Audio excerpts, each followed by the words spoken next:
Would you call this, considering the opponent, where the game took place, and basically what was at stake, was this the best defensive performance of the year? I know they held the Dolphins to, 3 points, but considering you lost 5 of 6, they kept putting it on the screen. Brock Purdy 5-0 against the Seahawks, and I think they said Montana was like 2-0 against the Seahawks. Like, okay, we get it.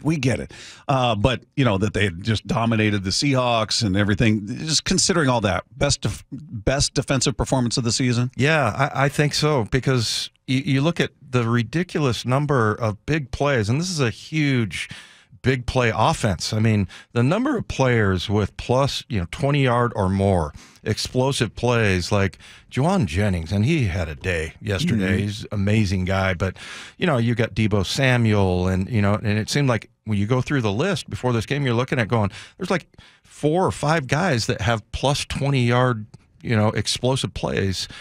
Just in general this year, and a lot of them were against the Seahawks in that first game. So, yeah, and they allowed 1 play over 20 yards, and that was a Juwan Jennings play, I think, a catch. But, the other thing that kind of got to me, and this really was on both sides, and I don't know if they portrayed it this way on the broadcast or not, because I haven't seen it, but the tight contested catches, my gosh, it was like, it was like on both sides, really, Purdy and then Geno just fitting him right in. It's like the defensive back's hand was like an inch away, and it was just so difficult to, and I was very proud of Geno about, the way he handled that, and then when he took off running, I've been screaming for him to take off running, at his peril, probably. I don't want him getting hurt or anything, but yeah, and it was just it was amazing how they just executed, and everything was just so tight. The margins were so tight, really, on both sides, especially in the passing game. So,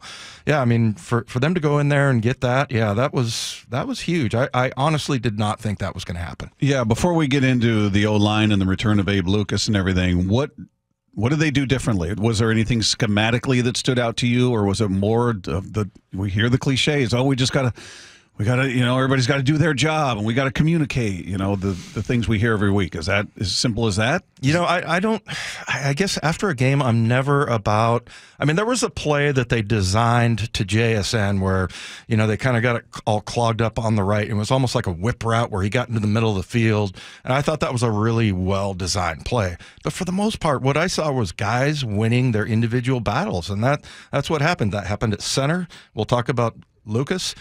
You talk about the young linebacker, Tyrese Knight. And Ernest Jones has just been fantastic. Those two guys combined for 23 tackles, and these aren't tackles 12 yards downfield.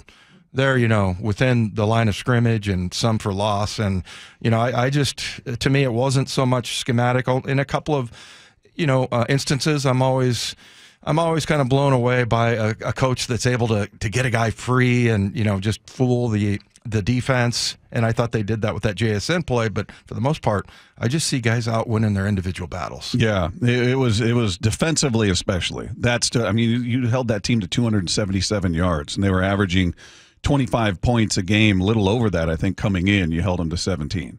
So it was just defensively a tremendous. It's not perfect. There's never a perfect day. Sure, you're going to give up plays and the scores and what have you, but to hold that team on their home field, and I know they were without Ayuk and they were without Kittle, and those are big weapons. So there's no, every team's dealing with injuries, but that was an impressive day for the defense. Yeah, well, and you see what the Jennings, can do, and they just have so many of those guys. But yeah, look, they lost outside contain pass rush a couple of times. One led to a Purdy touchdown. There was a couple of times where he got outside, and then you saw, him scramble, and Ty Okada leaves his feet. You just can't do that. He jumps up in the air. It was a good fake by Purdy, and he's able to get the corner there. There was a few things like that. And like I said, the 120-plus yard, I think it was a 22-yard catch to Juwan Jennings. But other than that, man, they pretty much kept everything in check. And just what I saw, I see Big Cat up there. I feel like if you go and watch his entire game, you're not going to see a bunch of stats, but you're going to see him just absolutely destroying their offensive line. So, yeah, I mean, I think everything kind of came together. Loved seeing the rookie making a bunch of tackles out there, Tyrese Knight. And, yeah, they just all of a sudden came together. And it was just very cool afterwards, just considering you look back over the last couple of weeks and, you know, like we talked about, the 2 inside linebackers gone, the center gone. And those are the 2 most important parts, really, where we've struggled this year is inside backer and offensive line. And I don't know that they've found the exact right combination just yet, but it was way better. A reminder, Seahawks taking on the Arizona Cardinals Sunday, November 24th for their annual Salute to Service game. And Seattle Sports is excited to give away 4 tickets for your chance to watch the game in person. All you need to do is open the Seattle Sports app and click the Win tab to find out how. If you don't already have the app, just text the word app, APP, to 866-979-3776. We'll send you a link to download it. You can enter every day to increase your chances to win. The contest runs through Tuesday, November 19th. All right, so to the O-line. And again, if you're just tuning in, we're going to catch up with Abe Lucas at 3 o'clock. But how much better because you went in with 2 new guys, essentially. You had a new center, Olu Oluwatimi. Mm-hmm. They're not new to the team, but they get the start. And then Abe Lucas out there at right tackle. How much better did it look to you? It looked a lot better, man. I mean, look, you know, other than I don't know what was going on with that snap. I think he got fired up, but that thing it looked like a 100-mile-an-hour fastball. Olu said he put a little too much heat on it. Is that what he said? Yeah. Yeah. So, I mean, other than that, though, I just saw him. It's kind of like Tyrese Knight, you know, on the other side, where he was just kind of sifting through. He's sitting in his area, passing blocks off, and everything just looked really solid for him. I looked at Abe, got a chance to, you know, get the end zone and all that on the way home. And Abe Lucas, man, there were times where he was dominating Nick Bosa, dominating him. And just, you know, he's got such a great, and we'll talk to him about, you know, where that all comes from, but he's got such great instincts of when do I need to lower my hips and anchor when I'm getting bull rushed, and when do I just shove a guy into the ground, which is exactly what he did to Bosa a couple of times. And, you know, I just thought, Abe, he just brings a different element to that offensive line. But the one play that stood out to me the most, and I'm not trying to rip anybody, but there was a running play, and it was away from Abe. And so, you know, it gets stacked up, and so Abe like sprints over there, and he runs right past one of our other offensive linemen who's just jogging and kind of watching it. And Abe goes over there, smashes into the pile. You know, he's probably 10 yards further away than the other offensive lineman, and, you know, pushes it forward. And you see that in film. It's like, that's our standard. That's how Abe, I think, can make the rest of this offensive line be really good. I mean, it's that kind of hustle and that kind of extra effort. And to see him out there, and really, I mean, when I saw him do that, I'm like, man, you probably want to conserve your energy a little bit. And yet he makes that kind of a play that has an effect on the rest of the offensive line. Yeah, it was great to see him back out there, and Mike McDonald, speaking on that very thing, asked how he thought Abe played. I thought Abe did a great. I mean, for considering all the things, I mean, I thought he played a really, really good game.